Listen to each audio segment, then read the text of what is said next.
2020, il y a plus de 2 ans.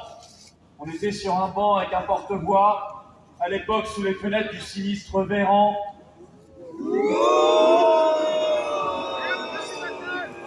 Aujourd'hui, on n'a pas beaucoup mieux, on a le sinistre Braun. Je voudrais d'abord commencer par féliciter tous les organisateurs, les volontaires et bénévoles, bien évidemment, qu'on peut applaudir chaleureusement.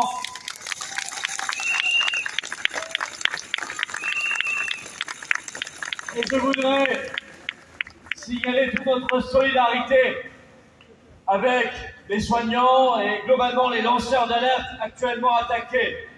Je pense en particulier cette semaine au professeur Raoult, qui a été victime jeudi soir sur France 2 d'un déchaînement de haine et de diffamation.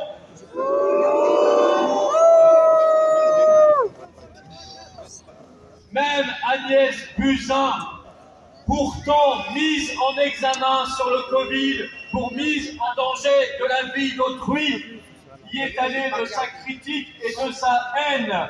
Elle n'a honte de rien. Alors je le dis cependant, qu'ils fassent attention, parce que la dernière fois qu'ils ont voulu la ramener contre le professeur Péronne, ça s'est mal terminé pour eux. Oui. Péronne a gagné, ils ont perdu. Oui.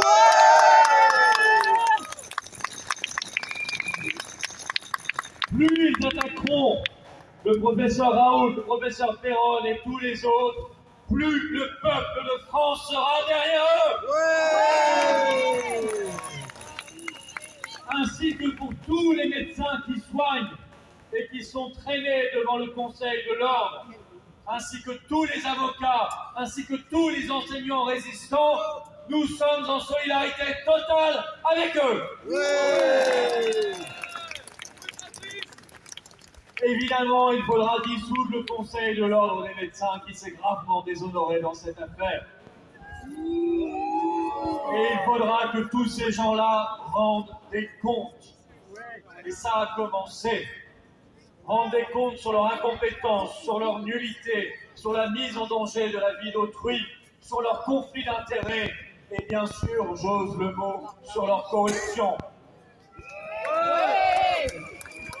Il y aura des procès, il y aura des jugements, il y aura des responsables et des coupables, et il y aura des gens qui iront directement à la case prison.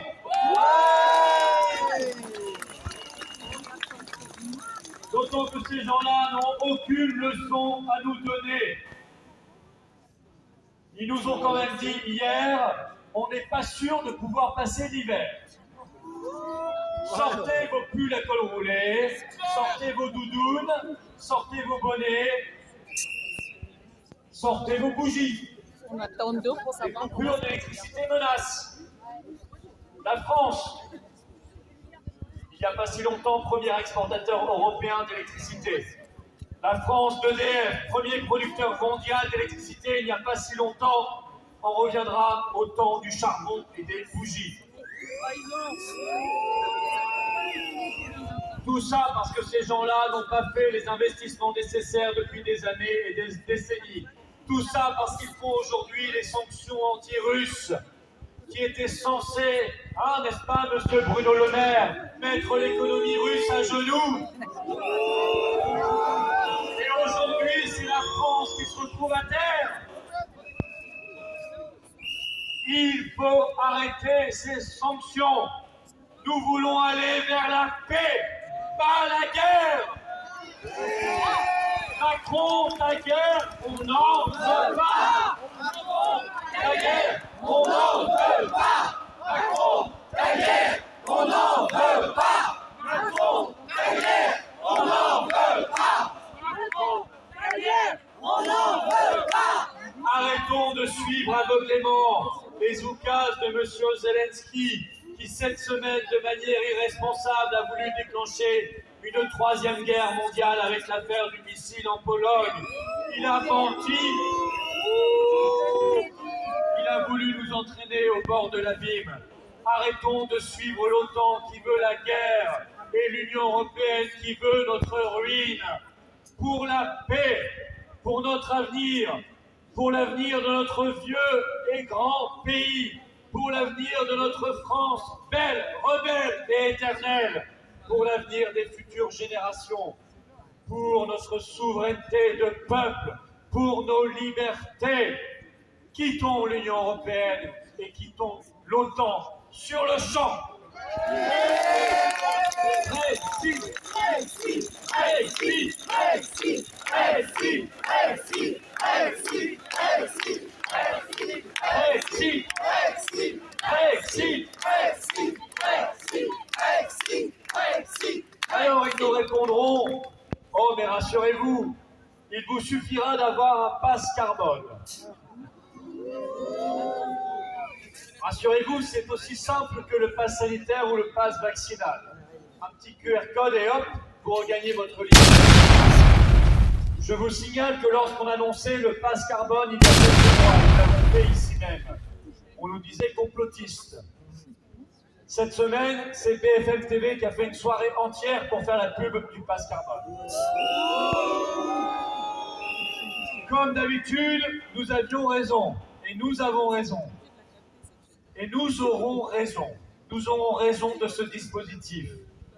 Nous ne voulons ni de leur passe, ni de leur QR code, ni de leur société de surveillance numérique et de contrôle. Nous voulons la dignité, le respect et la liberté. C'est quand même pas difficile à comprendre.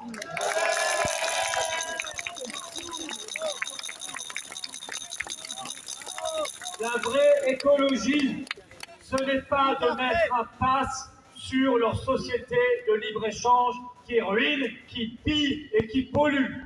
La vraie écologie, c'est de changer le monde, c'est de rapatrier les activités, c'est de relocaliser, c'est de faire des circuits courts, c'est de faire de la qualité, c'est d'arrêter avec ce mondialisme fou et destructeur. Et ce monde-là, ce sera aussi un monde de respect, de dignité et de liberté.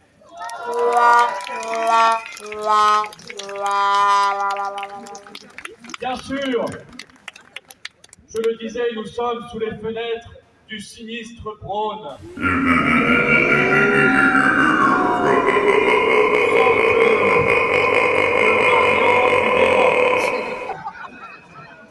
Il l'a redit cette semaine, il refuse catégoriquement de réintégrer les soignants suspendus.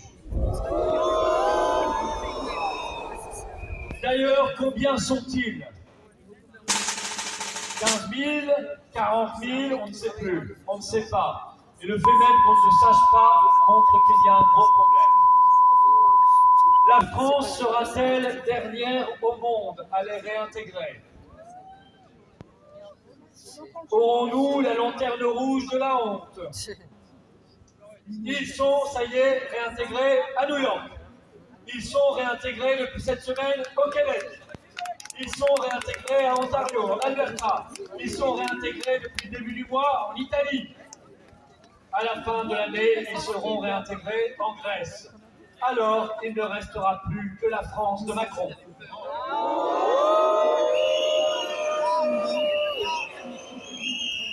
Ah, mais peut-être qu'on a trop de soignants. Peut-être qu'on a trop de médecins. Peut-être qu'on a trop d'aides-soignantes et d'infirmières. Peut-être qu'on a trop de pompiers. N'est-ce pas? C'est bien ce qu'on voit quand on regarde l'hôpital. Cette semaine, une dame de 77 ans est morte de faim à l'hôpital parce que personne ne s'en occupait. Les nouveau-nés sont morts parce qu'il n'y avait personne aux urgences pour s'en occuper. On met des malades par 11 degrés dans des chambres d'hôpital non chauffées.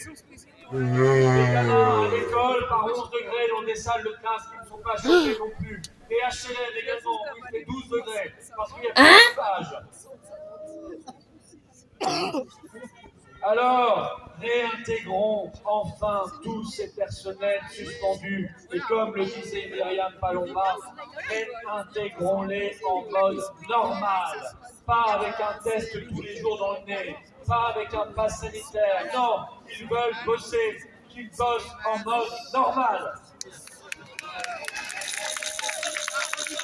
il faudra, évidemment, ça n'est que justice, leur rendre les salaires qui n'ont pas été payés, avec indemnité, avec compensation, et il faudra leur présenter les excuses officielles de l'État, bien évidemment.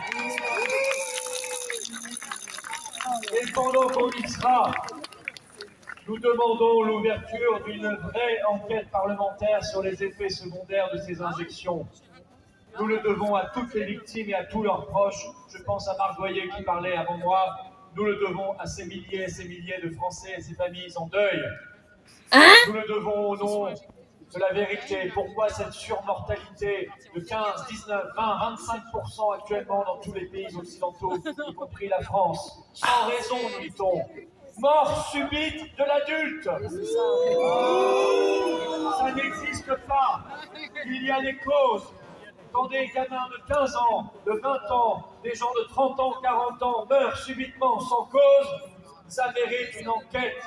Ça mérite là aussi un procès des responsables, des coupables et des gens qui iront pourrir en prison.